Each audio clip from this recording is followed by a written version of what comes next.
পূর্ব বর্ধমান জেলার কেতুগ্রামে মা অট্টহাস মন্দির দর্শনের পর আমরা এখন চলেছি বীরভূম জেলার লাভপুরে দেবী ফুল্লরার দর্শন পাওয়ার জন্য। অট্টহাস মন্দির থেকে বেরিয়ে সোজা রাস্তা ধরে গিয়ে বাঁ হাতের রাস্তা ধরে বেশ খানিকটা এগোলাম, আর তারপর রামদি শ্রীরামপুর পোস্ট অফিস পেরিয়ে নিডল স্কুল রোড ধরে মেন রোডে উঠলাম। এটি কেতুগ্রাম কাটুয়া রোড, আর এই রোড ধরে এভাবেই এগিয়ে পুটিসাঁকো চৌরাস্তা থেকে আহমেদপুর কিন্নাহার রোড ধরে গিয়ে পৌঁছালাম বোলপুর লাভপুর রোডে। এবং এই রোড ধরে এগিয়ে রাঙামাটি রেল সেতু পার করে কিছুটা এগোতেই ডান হাতে পড়ল ফুল্লরা মন্দির গেটওয়ে, আর সেই রোড ধরে গিয়েই পৌঁছালাম ফুল্লরা মায়ের মন্দিরে। ট্রেনে গেলে শিয়ালদা বা হাওড়া থেকে কাটোয়া লোকাল ধরে কাটোয়া নেমে কাটোয়া থেকে আহমেদপুরগামী ট্রেনে লাভপুর স্টেশন নামতে হবে। তারপর সেখান থেকে টোটোতে করে 10 টাকায় মা ফুল্লরার মন্দির। ট্রেনের টাইম টেবিল আমি ডেসক্রিপশন বক্সে দিয়ে দিলাম। এছাড়া বোলপুর থেকে বাসে করেও এখানে আসা যায়, সময় লাগে 1 ঘন্টা 20 মিনিট মতো।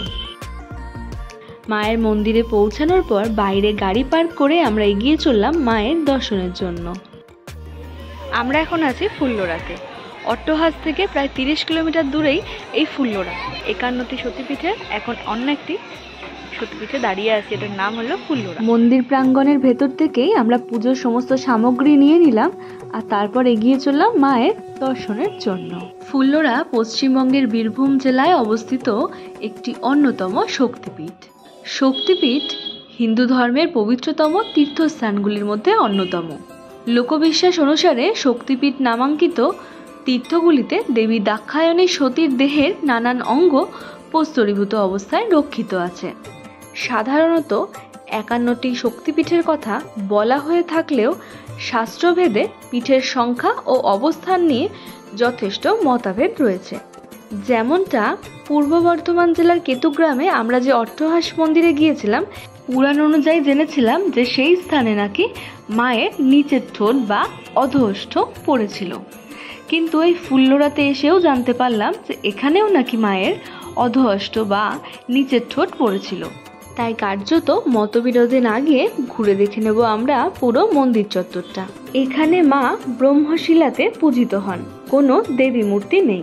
সিঁদুর মাখানো কচ্ছপাকৃতি একটি লোহিত বর্ণ শিলাখণ্ডকে দেবীর প্রতিভূ রূপে পুজো করা হয়। 66 বিঘা জমি নিয়ে এই ফুল্লরা মহাপীঠ। গর্ভগৃহের সামনেই রয়েছে নাট মন্দির, জগমোহনে রয়েছে হাড়িকাঠ। তবে এই মন্দির চত্বরের মধ্যে মূল তোরণের পাশের শিব মন্দিরটি সবচেয়ে পুরনো মন্দির, আর নাট মন্দিরের পরেই রয়েছে মায়ের ঘাট। কিংবদন্তি অনুসারে রামের দুর্গাপুজোর সময় হনুমান এই পুকুর থেকেই নাকি 108টি পদ্ম সংগ্রহ করেছিলেন, আর এই জলাশয়ের নাম দেবীদহ বা দলদলি। প্রবাদ আছে এই দিঘির জল নাকি কখনো শুকোয় না। দেবী এখানে পূজিত হন চতুর্ভুজা জয় দুর্গা রূপে। দেবী ফুল্লরার মন্দির প্রথম প্রতিষ্ঠা করেন কৃষ্ণানন্দ গিরি নামের এক সাধক সন্ন্যাসী। তিনি বারাণসী ধামে মণিকর্ণিকা ঘাটের কাছে থাকতেন। একদিন তিনি স্বপ্নে দেবীর দর্শন পান। দেবী মা তাকে আদেশ দেন এই লাভপুরে এসে দেবীর মন্দির প্রতিষ্ঠা করার জন্য। তিনি বহু বাধা বিপত্তি পেরিয়ে এখানে পৌঁছে দেবী সতীর অষ্টরূপী শিলাখণ্ডটি আবিষ্কার করে মন্দিরে প্রতিষ্ঠা করে ফুল্লরা মায়ের পূজা অর্চনা শুরু করেন। ভালো করে দেখলে শিলাটির সামনের দিকটা ঠোঁটের মতো মনে হয়। এক সময় নাকি মন্দিরের চূড়ায় স্বর্ণকলস শোভা পেত। এখানে দেবীর ভৈরব বিশ্বেশ্বর মহাদেব।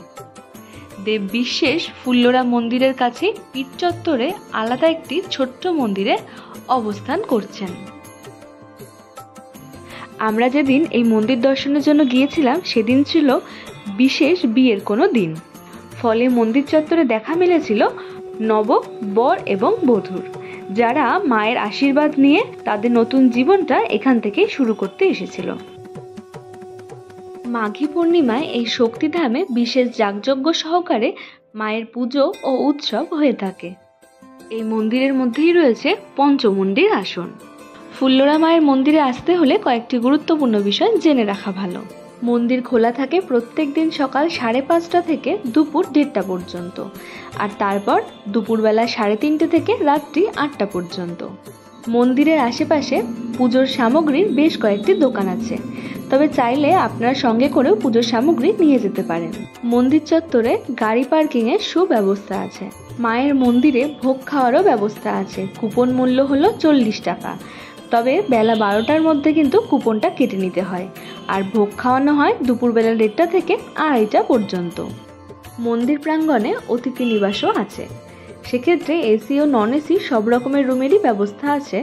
যোগাযোগের নাম্বার আমি স্ক্রিনে দিয়ে দিলাম, আপনারা চাইলে যোগাযোগ করে নিতে পারেন। এই মন্দিরে মায়ের বাৎসরিক পুজো হয় মাঘী পূর্ণিমায়। সেই সময় 3 দিন ধরে মন্দির প্রাঙ্গণে চলে বিশাল এক মেলা। সেই সময় দূর দূরান্ত থেকে ভক্তরা এখানে এসে জমায়েত হন। আজকের মতো এই ভিডিওটা এখানেই শেষ করলাম। আমার আজকের এই ভিডিওটা যদি আপনার ভালো লেগে থাকে তাহলে অন্যদেরকেও এই ভিডিওটা দেখার সুযোগ করে দেওয়ার জন্য শেয়ার করতে ভুলবেন না। দেখা হচ্ছে পরবর্তী পর্বে। ততক্ষণের জন্য ভালো থাকবেন, সুস্থ থাকবেন।